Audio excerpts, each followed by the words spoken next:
Hey, good Friday morning, neighbors. I'm going to speak to measurements.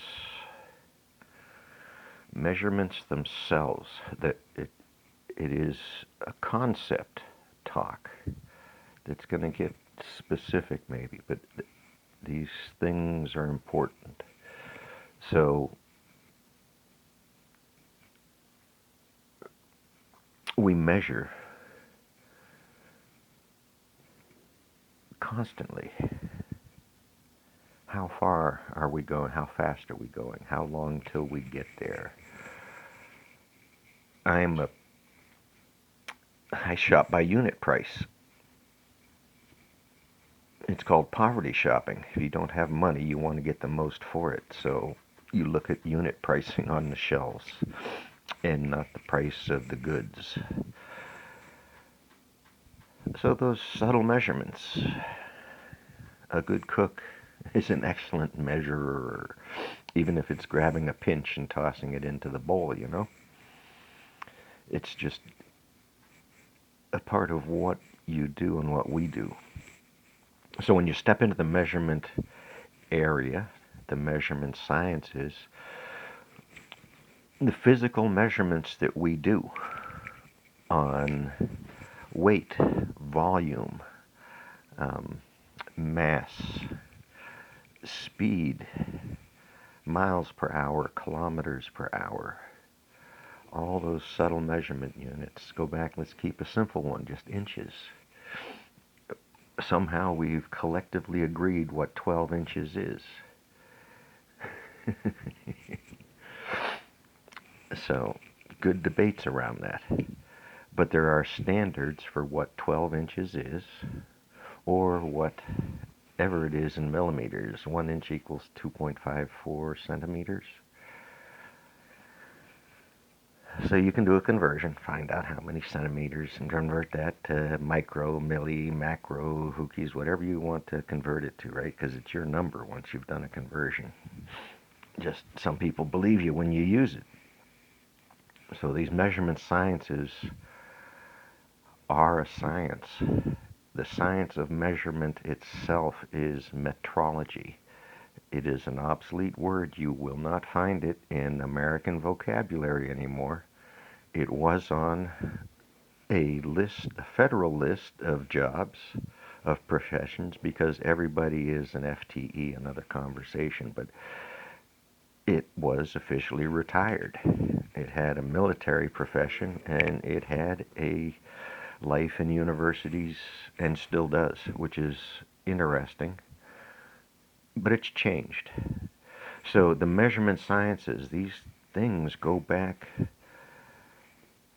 way back in history, from counting horses and trading grain for metals, buying the baubles in the marketplaces of long forgotten years and miswritten histories.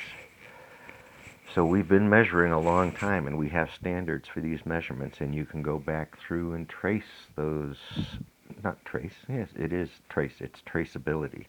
We can go back with some of these measurements to before written times, when we were using hieroglyphs and ancient languages that we have long lost understandings of.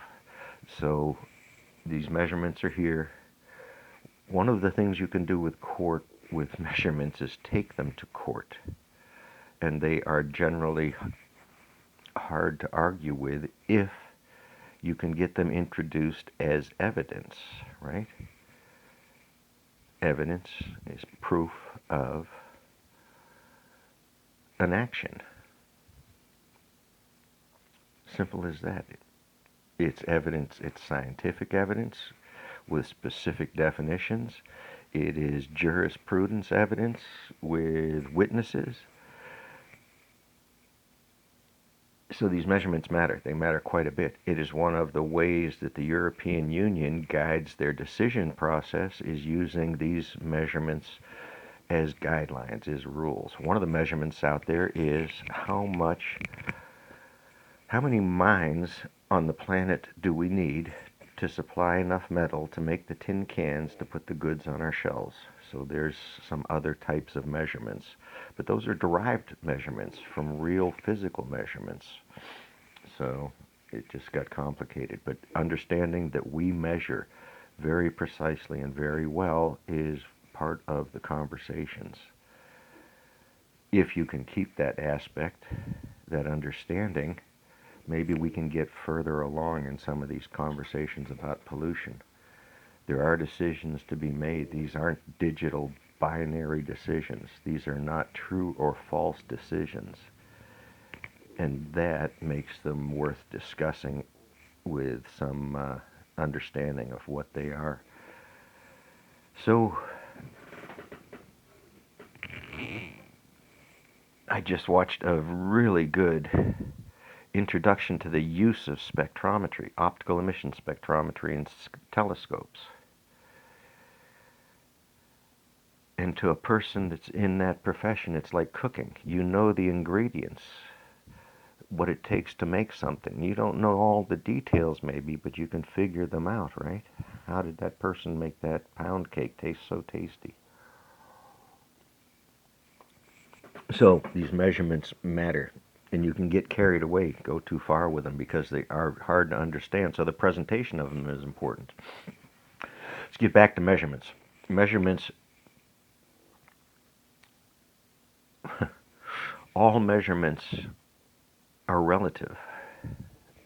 it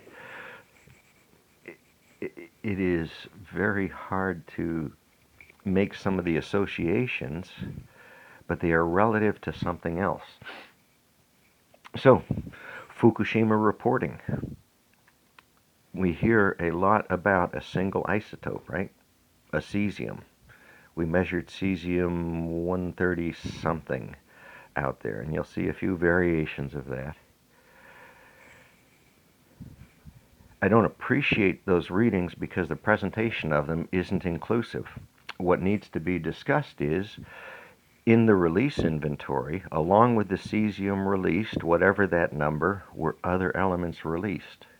So if you have that cesium 135 as example, you can go back to the release inventory and know referentially that there's the other cesium number and about 40 other isotopes of concern in the area of interest in the area. Now you get back to this risk. And how do you, the risk is not everyone's going to be dead. We understand these risks very well. So this comes back to these measurements and how they're made. If you want to talk about data, measurements as data, in the science community properly done, you can understand where that referential information came from. You can walk back through the history of the details of how it was gathered, and from that you derive the associations to other information.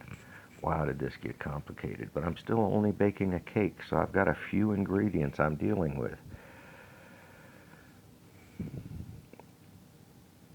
So these sciences go back, what we know today, everything I was taught in the 70s that was compiled in the 40s was built upon huge gains and leaps and bounds in the 1800s in elemental chemistry and the definition of the periodic table. So this is the true history of the sciences, how they're threaded through our whole life so much more than other lowercase words. And they give meaning to a lot of other aspects in the world around us. So they're relational, it's storytelling. How do you tell a good story? So all lighting and presentation aside, this could have been a well done conversation, but it is where it is.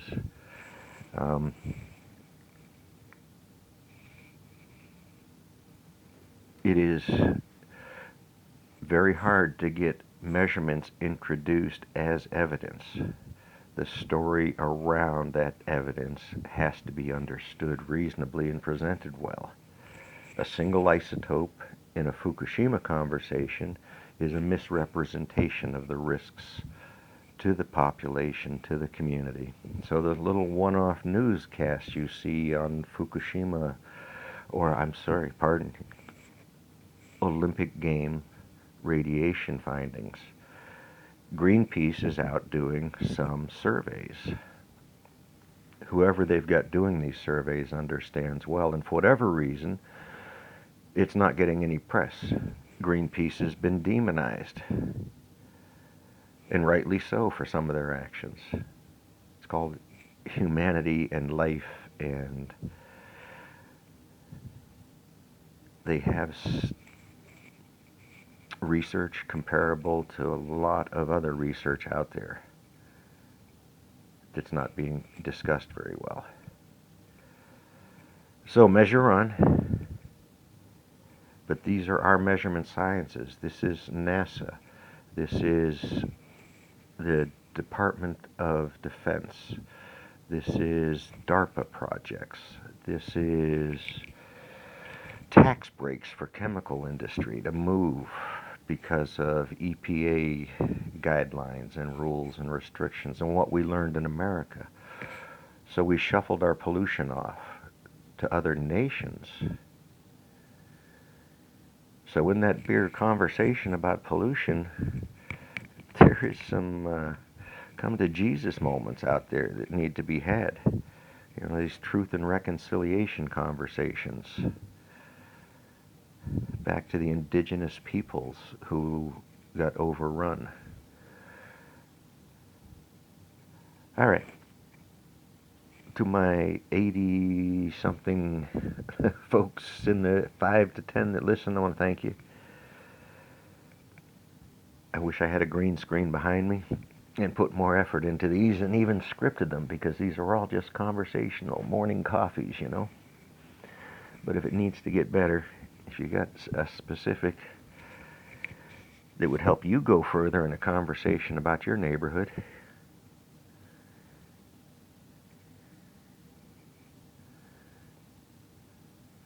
there's no degrees and no tests here.